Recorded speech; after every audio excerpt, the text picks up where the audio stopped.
கர்த்தருடைய பரிசுத்த நாமத்திற்கு ஸ்தோத்திரம்.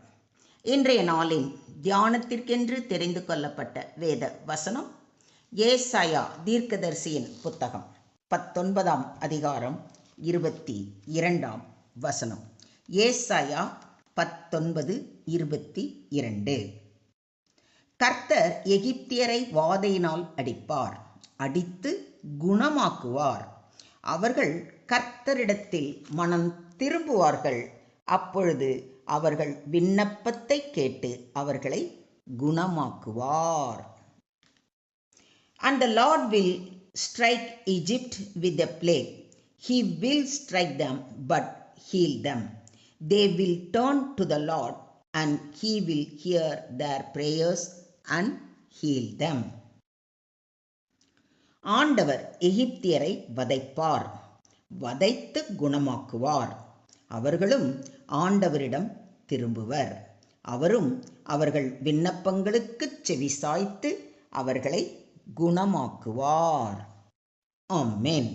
இன்றைய தியான வசனம் தேவனுடைய நியாய தீர்ப்பையும் கிருபையையும் ஒன்றாக வெளிப்படுத்தும் ஆழமான வசனமாகும். தேவன் தண்டிப்பதற்காக மட்டும் அடிப்பதில்லை, திருப்பி எடுக்கவும் சுத்திகரிக்கவும் குணமாக்கவும் அடிக்கிறார். இது குறித்து சற்று விரிவாக தியானிப்போம். கர்த்தர் எகிப்தியரை வாதையினால் அடிப்பார் என்று சொல்லியிருப்பதை கவனியுங்கள். இங்கே வாதை என்பது தேவனுடைய சிட்சையும் நியாய தீர்ப்பையும் குறிக்கிறது. எகிப்து தேசம் விக்கிரக ஆராதனை, பெருமை, தேவனை அறியாமை ஆகியவற்றில் வாழ்ந்தது. ஆகையால் தேவன் அவர்களை தட்டி எழுப்பினார். தேவன் சில நேரங்களில் நம்முடைய வாழ்க்கையிலும் அனுமதிக்கும் கஷ்டங்கள், தோல்விகள், உடைந்த சூழ்நிலைகள் all are not to destroy us but to awaken us spiritually. Do you believe this? கர்த்தர் எவனிடத்தில் அன்பு கூறுகிறாரோ அவனை அவர் சிட்சித்து தாம் சேர்த்து கொள்ளுகிற எந்த மகனையும் தண்டிக்கிறார் என்று பிள்ளைகளுக்கு சொல்லுகிறது போல உங்களுக்கு சொல்லியிருக்கிற புத்திமதியை மறந்தீர்கள் என்று வேதம் எச்சரிக்கை செய்வதை எபிரேயர் 12:6 வாசிக்கிறோம். தேவனுடைய சிட்சை கோபத்தின் அடையாளம் அல்ல, அன்பின் அடையாளம். ஒரு தந்தை தன் பிள்ளையை சீர்படுத்துவது போல தேவனும் தம்முடைய ஜனங்களை திருத்துகிறார், அடித்து குணமாக்குவார். தேவன் காயப்படுத்தினாலும் அவரே குணமாக்குகிறவர். உலகம் நம்மை காயப்படுத்திவிட்டு போய்விடும், ஆனால் தேவன் காயத்தை கட்டி போடுகிறார். அவர் காயப்படுத்தி காயம் கட்டுகிறார், அவர் அடிக்கிறார், அவருடைய கை ஆற்றுகிறது என்று யோபு 5:18 வாசிக்கிறோம். தேவன் அனுமதிக்கும் உடைதல்கள் நம்மை அழிக்க அல்ல, புதிய வாழ்க்கைக்கு ஆயத்தப்படுத்த. சில சமயம் தேவன் நம்முடைய அகந்தையை உடைக்கிறார், பின்னர் கிருபையால் நம்மை எழுப்புகிறார்.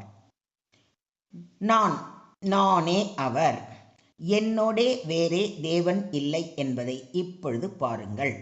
நான் கொல்லுகிறேன், நான் உயிர்ப்பிக்கிறேன், நான் காயப்படுத்துகிறேன், நான் சொஸ்தப்படுத்துகிறேன், என் கைக்கு தப்புவிப்பார் இல்லை என்று கூறுவதை உபாகமம் 32:39 வாசிக்கிறோம்.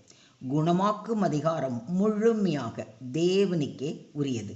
மனிதனால் முடியாததை தேவன் செய்கிறார். அவர்கள் கர்த்தரிடத்தில் மனம் திரும்புவார்கள் என்று சொல்லியிருப்பதை கவனியுங்கள். வாதையின் நோக்கம் மனம் திரும்புதல். தேவன் மனிதனை தம்மிடத்திற்கு திரும்ப விரும்புகிறார். நீங்கள் உங்கள் வஸ்திரங்களை அல்ல, உங்கள் இருதயங்களை கிழித்து உங்கள் தேவனாகிய கர்த்தரிடத்தில் திரும்புங்கள். அவர் இரக்கமும் மன உருக்கமும் நீடிய சாந்தமும் மிகுந்த கிருபையும் உள்ளவர். அவர் தீங்குக்கு மனஸ்தாபப்படுகிறவருமாய் இருக்கிறார் என்று யோவேல் தீர்க்கதரிசி கூறுவதை யோவேல் 2:13 வாசிக்கிறோம். உண்மையான மனம் திரும்புதல் வெளிப்புற மாற்றம் அல்ல, உள்ளத்தின் மாற்றம். பாவத்தை வெறுத்து தேவனை நாடுவதே மனம் திரும்புதல். தேவ தயவு நீ குணப்படும்படி உன்னை ஏவுகிறது என்று அறியாமல் அவருடைய தயவு, பொறுமை, நீடிய சாந்தம் இவைகளின் ஐஸ்வர்யத்தை அசட்டை பண்ணுகிறாயோ என்று பவுலடிகளாரும் நம்மை எச்சரிக்கை செய்வதை ரோமர் 2:4 வாசிக்கிறோம்.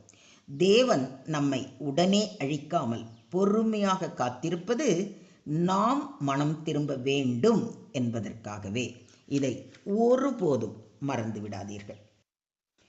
அவர்கள் விண்ணப்பத்தை கேட்டு அவர்களை குணமாக்குவார் என்று சொல்லியிருப்பதை கவனியுங்கள். மனம் திரும்புகிறவர்களின் ஜெபத்தை தேவன் கேட்கிறார். அவர் இரக்கமுள்ள தேவன்.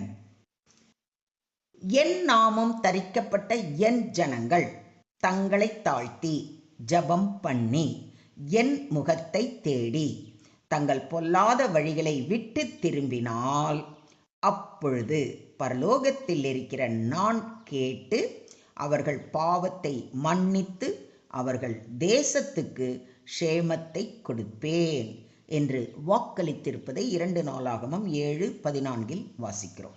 ஜெபமும் மனம் திரும்புதலும் சேரும்போது குணமாக்குதல் வருகிறது. இது ஆவிக்குரிய குணமாக்குதல், குடும்ப ஆரோக்கிய மற்றும் உறவின் குணமாக்குதல், தேச குணம் ஆக்குதல். இருதயம் நொறுங்குண்டவர்களை குணமாக்குகிறார், அவர்களுடைய காயங்களை கட்டுகிறார் என்று சங்கீதம் 147:3 வாசிக்கிறோம். மனிதர்கள் நிராகரித்தவர்களை தேவன் குணப்படுத்துகிறார். மொத்தத்தில் இன்றைய தியான வசனம் மூலம் நாம் கற்றுக்கொள்ளும் பாடம், தேவன் நீதி உள்ளவரும் கிருபை உள்ளவரும் ஆவார். சிட்சையின் நோக்கம் அழிவு அல்ல, மீட்பு. தேவனுடைய சிட்சை பாவத்தை உணரச் செய்கிறது, அகந்தையை உடைக்கிறது, தேவனை தேட வைக்கிறது. தேவனுடைய குணமாக்குதல் உடைந்த வாழ்க்கையை புதுப்பிக்கிறார், ஆவிக்குரிய காயங்களை ஆற்றுகிறார், நம்பிக்கையை மீட்டு தருகிறார். மனம் திரும்புதல் இல்லாமல் மாற்றம் இல்லை. தேவனை நோக்கி திரும்பும்போது கிருபை வெளிப்படும். தேவன் ஜெபத்திற்கு பதில் அளிக்கிறார். கண்ணீரான ஜெபத்தை அவர் கேட்கிறார். உண்மையான விண்ணப்பம் வீணாகாது. சுருக்கமாக சொல்வதானால், நம் வாழ்க்கையில் ஏற்படும் சோதனைகள் எல்லாம் சாபம் அல்ல, தேவன் உடைக்கும்போது கட்டவும் செய்கிறார். தேவனுடைய தாமதம் நிராகரிப்பு அல்ல, மனம் திரும்புதல் குணமாக்குதலின் வாசல். மொத்தத்தில் இந்த வசனம் நமக்கு சொல்லும் உண்மை என்னவென்றால், தேவன் தண்டிக்கும் தேவன் மட்டுமல்ல, மீட்டெடுக்கும் தேவனும் ஆவார். அவர் அடிப்பதன் நோக்கம் நம்மை அழிக்க அல்ல, அவரிடத்தில் திருப்பி கொண்டு வரவே அவர் நம்மை அடிக்கிறார். இன்று நாம் மனம் திரும்பி அவரை நோக்கி அழைத்தால் அவர் நம்முடைய விண்ணப்பத்தை கேட்டு நம்மை குணம் ஆக்குவார். இதை விசுவாசிக்கிறீங்களா? அதே விசுவாசத்தோடு அவர் பாதம் பணிவோமா?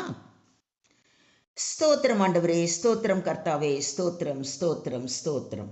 அன்பின் பரலோக பிதாவே, நீர் நீதி உள்ளவரும் கிருபை உள்ளவருமாய் இருப்பதற்காக கோடான கோடி ஸ்தோத்திரங்களை ஏறெடுக்கிறோம் அப்பா. சில நேரங்களில் எங்கள் வாழ்க்கையில் வரும் சிற்றைகளின் மூலம் நீர் எங்களை உம்மிடத்தில் திருப்புகிறீர் என்பதை உணர உதவி செய்யும். எங்கள் அகந்தை, பாவம், அலட்சியம் ஆகியவற்றை மன்னித்து உண்மையான மனம் திரும்புதலை எங்களுக்கு தாரும்.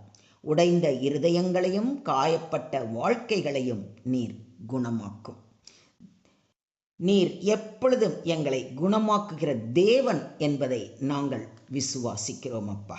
எங்கள் ஜெபங்களையும் எங்களுடைய குறைகளையும் எல்லாவற்றையும் நீர் அனுதினமும் கேட்டு எங்கள் சபைகளையும் குடும்பங்களையும் தேசத்தையும் குணமாக்க வேண்டுகிறோம். சகல துதி கன மகிமை யாவையும் ஒருவருக்கே செலுத்துகிறோம். மீட்பர் இயேசுவின் மூலம் ஜெபம் கேளும் எங்கள் ஜீவனுள்ள தகப்பனே, ஆமென்.